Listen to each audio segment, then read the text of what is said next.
Hi, Challie Gangloff here with Challie Farmers Market, and I'm here today to help you pick out the perfect watermelon. We've all walked past the display and looked at people and thought, what the heck is that person doing?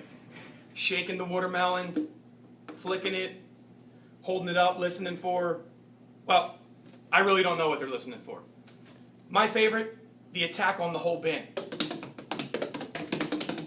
Well, I'm here today to let you know that we can stop this abuse. And I'm going to share a few techniques with you that I've learned from some local farmers. First technique you're going to look for is the yellow belly. A watermelon that was allowed to properly and naturally ripen on the vine should have this yellow spot. That's where it sat on the ground. You'll see this in both seeded and seedless watermelons. Now, with that said, you can get a good sweet watermelon that doesn't have this spot. So let's go to technique number 2. These melons get their name because they're over 90% water. So, your first impression when you pick it up should be, this thing's kind of heavy for its size. That means that it's got good water content and should have been allowed to ripen properly on the vine. Now, on to technique number 3, which is not the easiest, but I promise you will not need a weapon or a bat.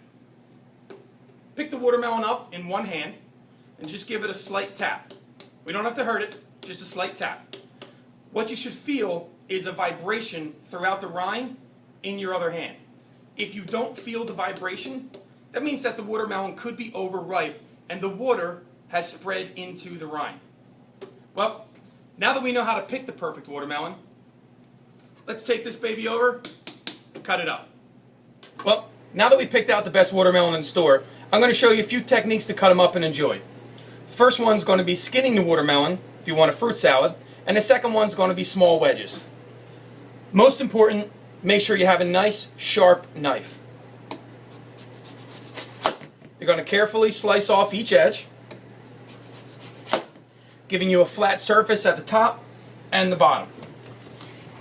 Then, you're going to peel down each side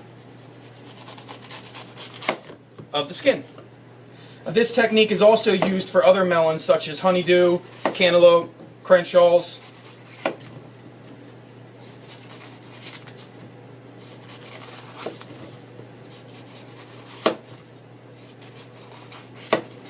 Now that you have your skinned melon, turn it to the side. You can peel off any excess rind that you missed peeling it. Then, evenly, I'd say about maybe 3/4 of an inch to an inch, slice down.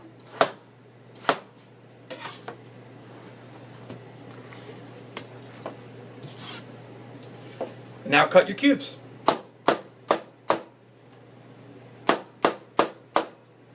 Let's see how we did. Good job. Now, the next technique is a little simpler, a little faster, probably something to be better for kids.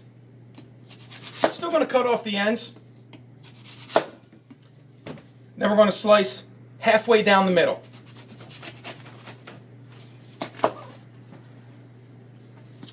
Leaving you with this. I'm going to cut down the middle again. So basically we're cutting the watermelon in quarters. Now we have 1/4 of a watermelon. Here I may go a little bit smaller since we're making a bigger piece, so maybe about 1/2 inch.